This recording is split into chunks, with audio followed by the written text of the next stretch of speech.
Syberia, The World Before. You know, with a name like that, it sounds like a prequel. But it isn't, even though it opens that way. This is the fourth game in the series. And the first to literally have you play as two, well, actually more than two characters.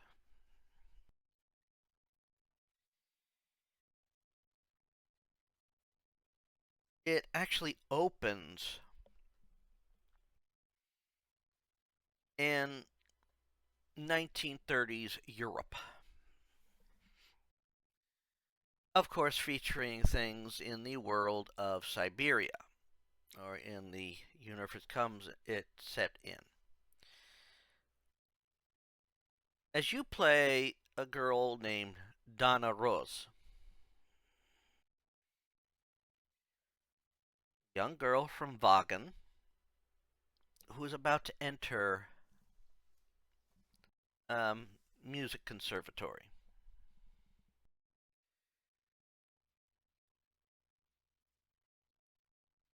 Now, this is an interesting little thing because since it is set in the time of World War II, obviously things have to reflect that. And as you make your way to basically where you are going to pretty much show your stuff, show you have the chops, which means playing a device, an organ-like structure that is set to basically activate a bunch of automatons to play the hymn of Vagan, the national anthem of the place. Of course, you also get to see signs of what is coming. But in this world, it is the brown shadow.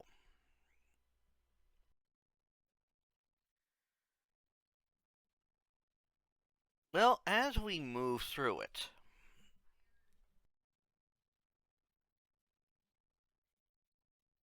we get to a point, that Donna plays the music.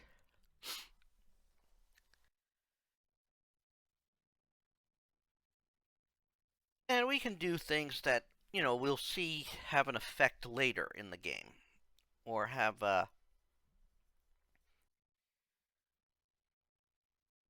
denotation later in the game.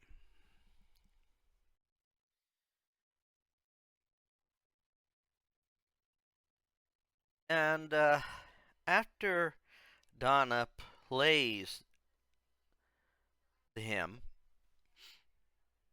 and it's pretty much, said to be one of the, best performances of it. We speed forward in time to a time with Kate Walker. And she is in a cell in a slave labor camp or a prison mine by the nationalist group or a militant group that seem to be behind things in Syberia 3. And she's sort of formed a relationship with her cellmate, Katushka, who is in there. Basically, she was someone who went against the country, but was heading up was a singer and was heading a punk band, and they made her disappear.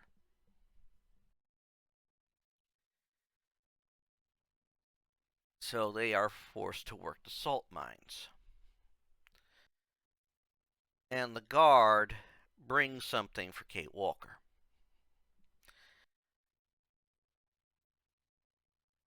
And it took about a year to get to her. While she was imprisoned in this place, news that her mother had passed away. Of course, Kate can't necessarily go back to America. She's still accused of various crimes because she did not return with the contract. This was from the end of Syberia 2 that was started up. Well, as things play out, we have another flashback. Well, I shouldn't say the flashback yet because Kate does get something with it other than a ticket to come home. But also a swan that plays music. Music that Kate has never been able to place, but it always enamored her as a little girl.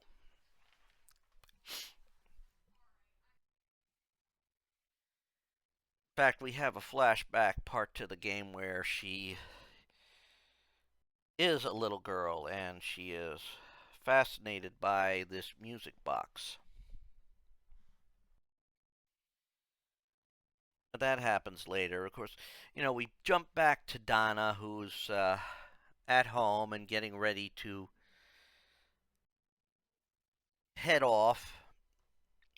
Her parents have arranged for her to work at a refuge and, of course, reside there so she could earn some, earn and practice.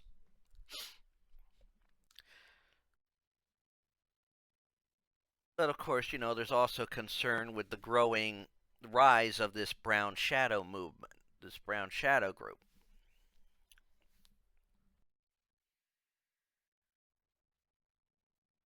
And it's one of the few. You see their home, I think, in this one. But once you get through that, we are back with Kate, and as things play out, Kate and Katushka manage to make a discovery. A hoard of stuff that the brown shadow had hidden away before they, quote, fell.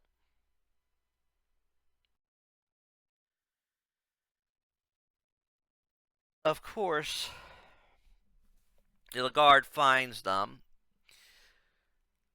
before they can even chance an escape from their discoveries, especially a painting that was made of Donna Rose. And Katushka points out something.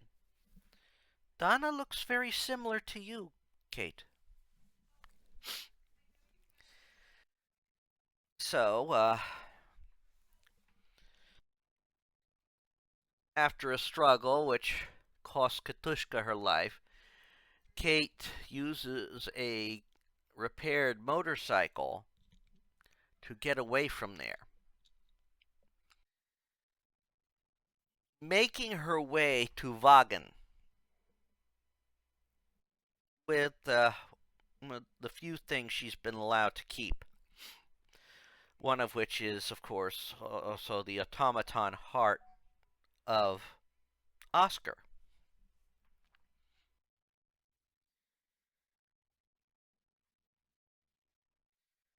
So she makes her way to Vagan,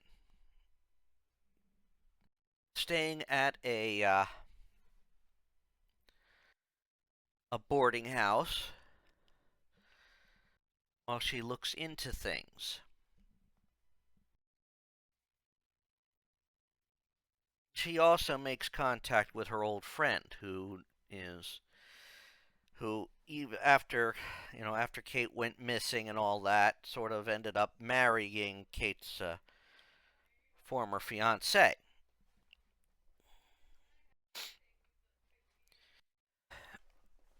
Of course, it doesn't go smoothly, but Kate really begins her search for this Donna Rose, and she even has mentioned that.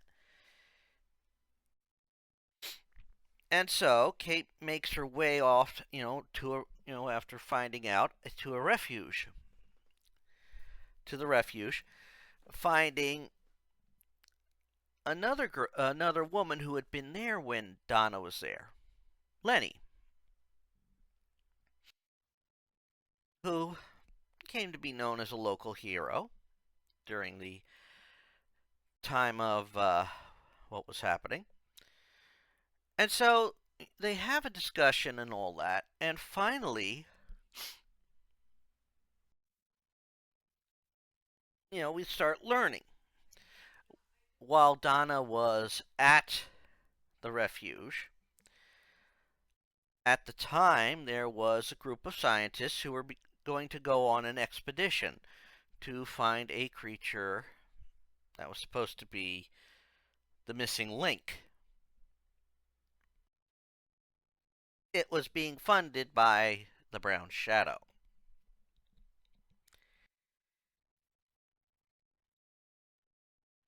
And Donna falls in love with the mountaineer that was supposed to be helping them, who had an artistic talent. He was a painter.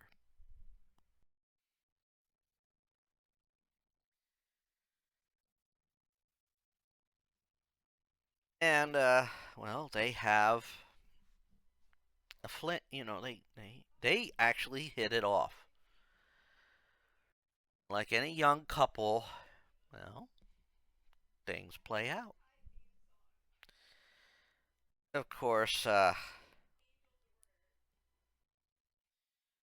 the quote sponsor, who is he's not too thrilled with Donna playing, who you know plays music beautifully, including the hymn of Wagen and other things. Of course, this pisses him off, but Leon stands up to him.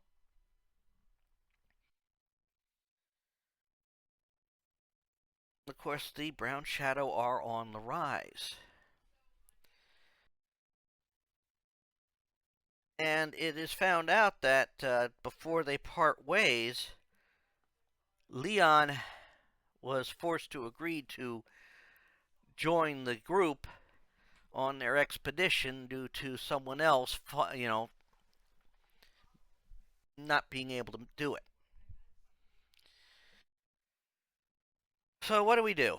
Well, it's simple. We go. They go. And finding all this out, and Kate has to find out more things, she heads, back to Wagen. And of course, between this and that, when we were trying to find out more about where to locate where the painting was made, and due to the background, we find a way to get reacquainted with, to bring Oscar back into the picture, although he's no longer a walking automaton, but he's now like a little hedgehog automaton. Of course, he's not fully in control of his skills yet.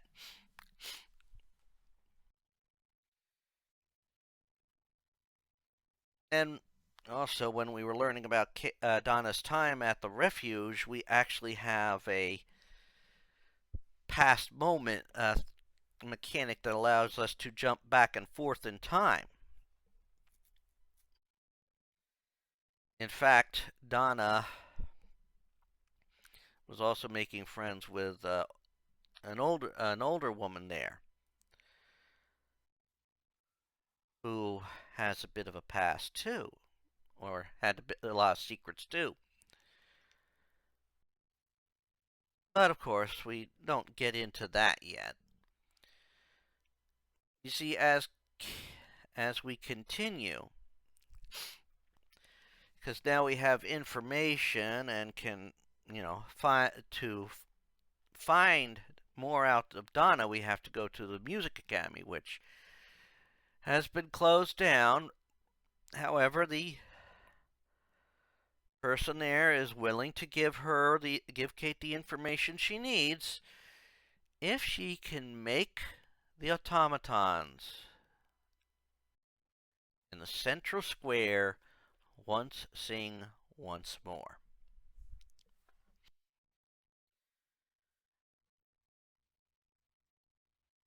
And he gives her enough notes from Donna's time there to figure out how to do it. And this is another one where we go flashing back and forth in time to get everything working and set everything up. Of course, once we figure everything out and get it working again, Kate, with the music in front of her now, plays the tune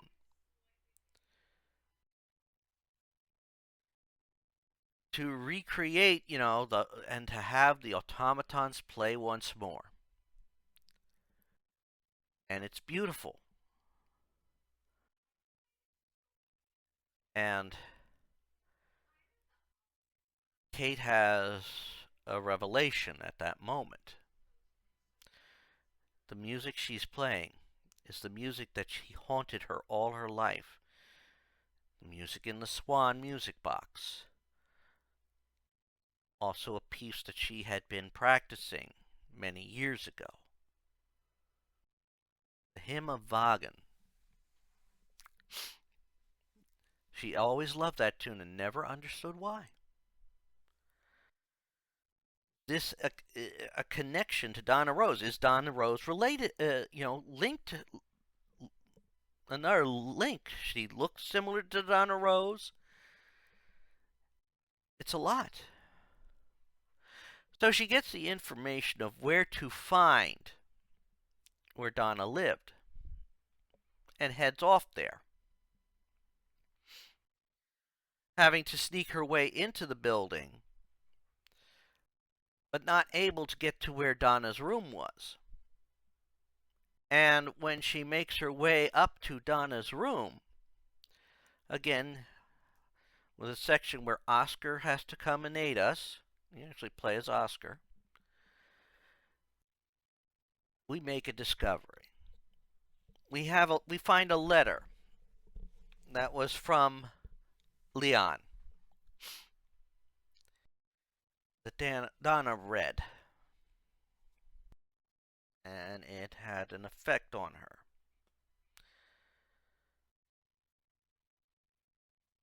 See, the letter and has us playing out Leon's part there shows what happened at a crucial moment on the expedition. They find one of these creatures.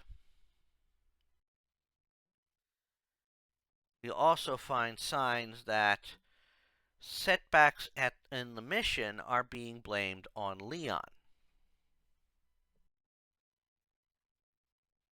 In fact, anything that would, quote, go wrong on the mission is to be blamed on Leon.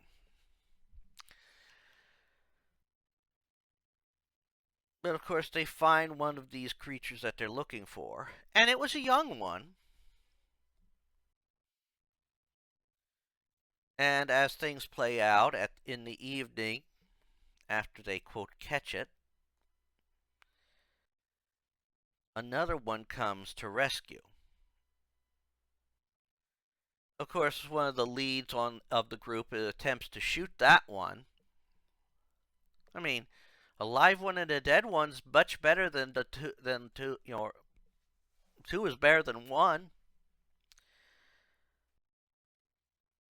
Leon, having the only sense about what should be done here, stops the man from shooting him, but accidentally kills the man.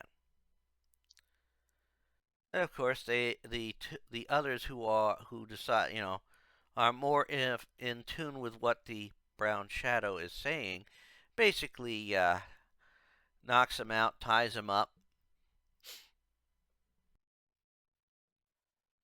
The one scientist who's sensible, who also would prefer not have, in this case, seeing how they are, wouldn't want to have these two creatures, wouldn't want to have them brought home, like brought back to Vagan or wherever, gives Leon a meal and lets him escape. And also, Leon has left a letter that is to be, gotten to Donna. And Donna does get it. And this is when you discover that she's going to be sent off to a sanatorium and that she was pregnant. The child that she has was Leon and hers. Of course, after Kate reads this and we see Donna get ready to head off, but we don't know for certain if Donna survived.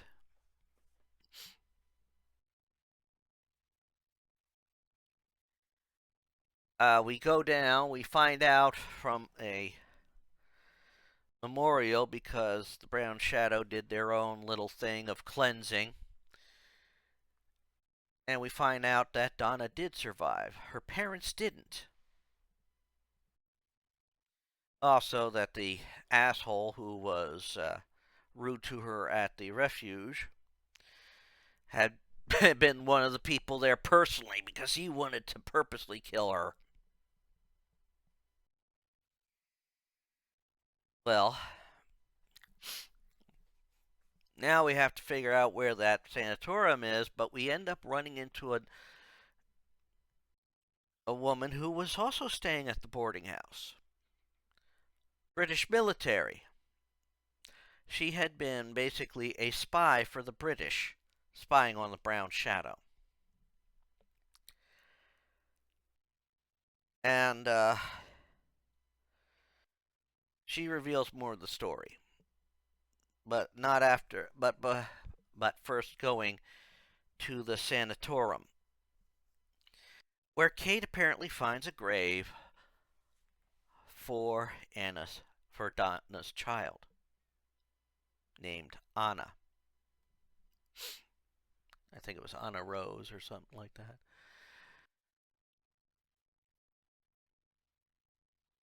Which sort of quells her thoughts on that. But we also learn that after Donna had gotten out of the sanatorium, this friend basically got Donna into England, and Donna worked for the intelligence network, as well as, to fight the Brown Shadow. And after, we do a little bit of placing of, stuff due to information gathered, Donna is given a paper to help out cells of resistance fighters in Vagan. And one group stands out.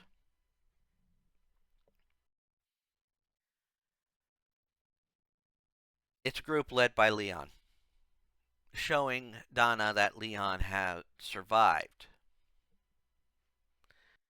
what happened at the expedition.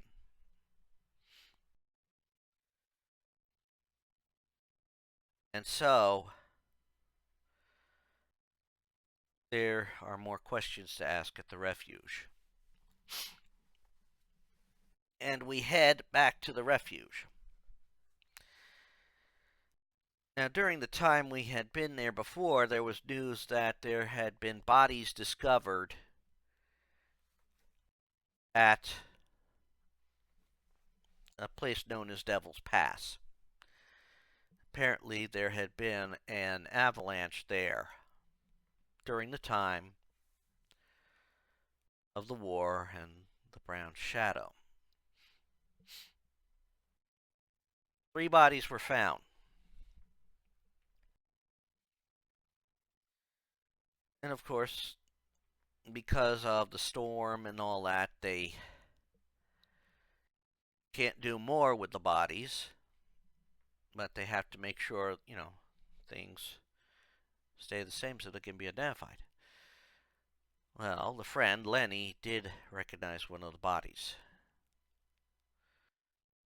And since then had found collapsed or something like that, and she's been sort of in her bed. And she had been, due to events, paralyzed.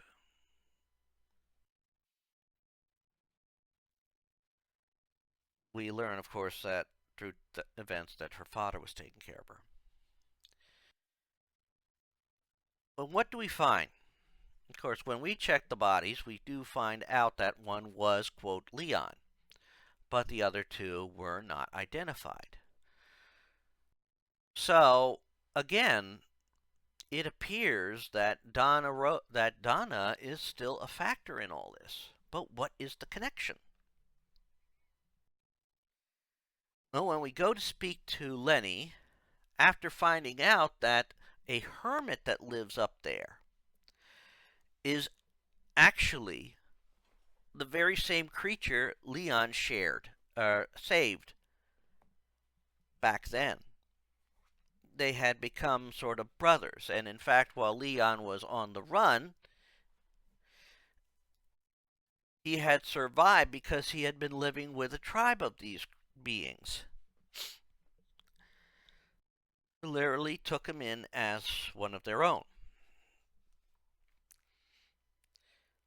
In fact, when we meet this being, he even thinks for a moment that Kate is Donna. And then realized, no, not Donna. Because he realized that if it was Donna, she'd be older. We then go with after talking with the creature, we speak with Lenny about what had happened.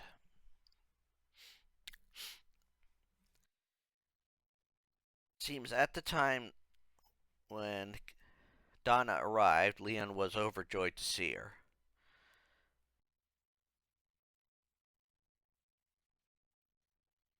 Obviously, Lenny was a little hurt by this. And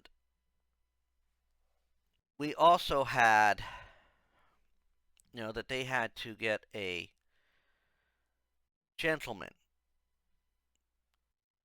who was, I guess, like a code breaker out of the country.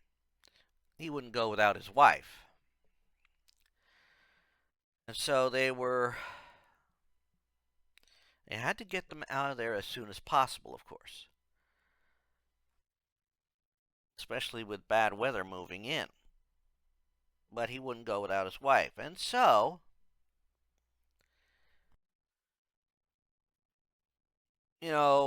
Donna was about to go take part in it to get in there. Even though it was very dangerous. And of course, Leon points out, no, I don't want you to go. It's going to be dangerous. We can't send in, of course, Ludwig, which is the creature's name now, because obviously he wouldn't fit in. and be highly recognizable. The only person who could safely go into town to get her was Lenny, and she agreed to do it. Also, still hurt, and she does something foolish. She tips off the brown shadow, which literally leads to a shootout. No one is entirely sure, of course, what had happened all this time. This has been a secret Lenny kept all these years. Of course, by the time the siege was over and they had managed to win, it was also just at a time when they heard the avalanche.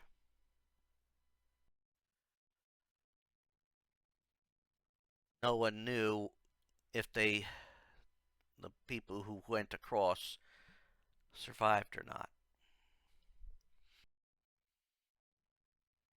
They were thought dead. This, of course, events in the modern day confirmed that they were dead.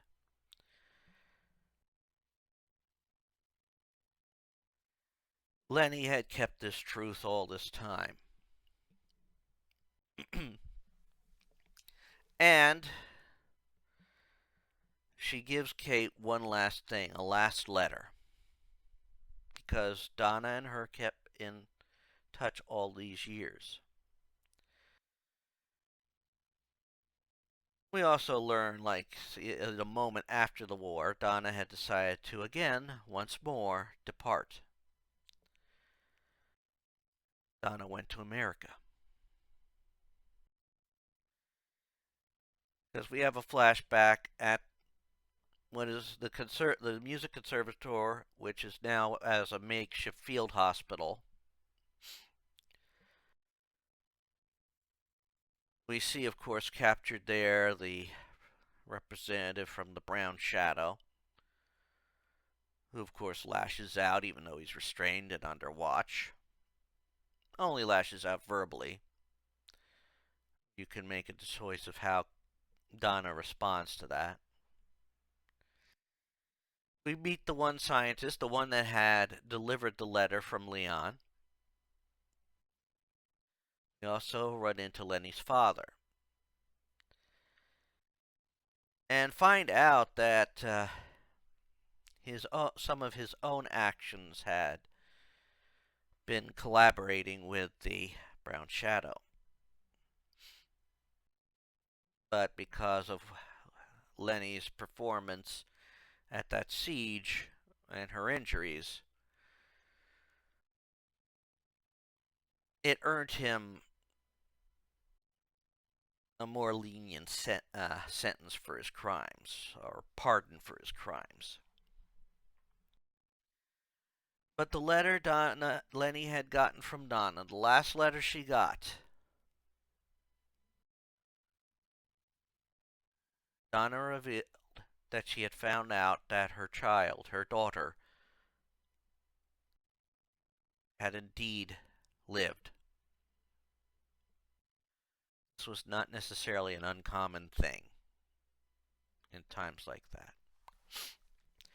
The child had been put into the care of her friends, of her parents' friends, who had gone to America and raised her there. And her daughter had gotten married, had a child of her own.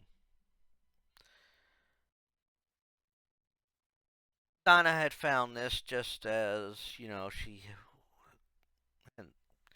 was on the high of a musical career. But word came to her about her daughter, a woman that sadly she never really got to know. And rather than cause her daughter and her parents' friends any grief, she took the high road and did not face them. being there at a day when her daughter was having a birthday party. But before Donna was about to leave the home, she heard somebody practicing the hymn of Vagan. And so she went up to the room where a young girl was practicing the piece. And without a word, sat down next to her and helped her learn the piece. Her own granddaughter, Kate Walker.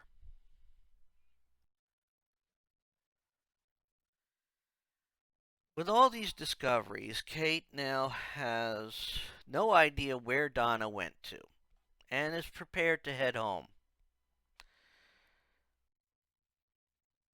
She reconciles a bit with her friend on the phone, who admits that she likes this new Kate Walker better. And Kate, almost ready to take the train to the airport, comes to a conclusion after seeing the destination for the other train. That other train is preparing to go back to where the expedition was to find the tribe of creatures that Ludwig was part of.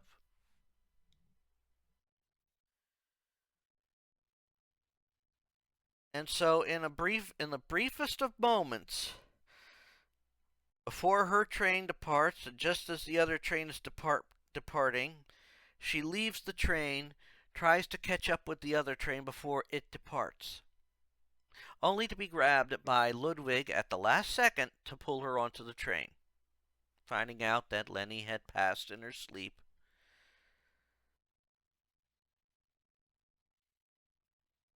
And off to find the tribe where Dana had thought to go.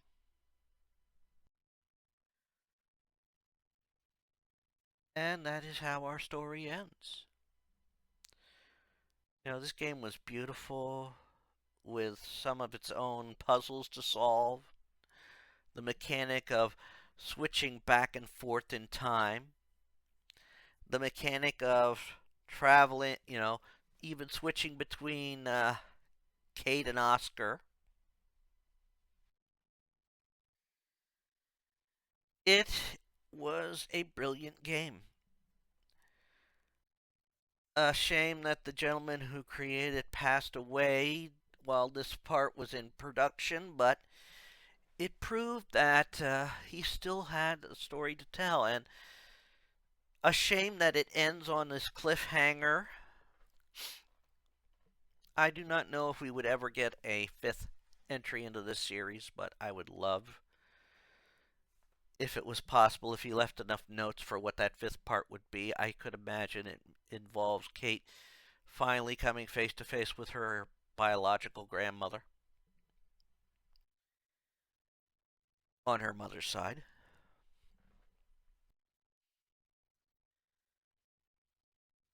But, this game will also hit you right in the feels. It's a good game. It is an experience, and I definitely would recommend you taking time to get this game and play it. And that's all I'm going to say about this game. So until next time, take care all, and have fun. Bye.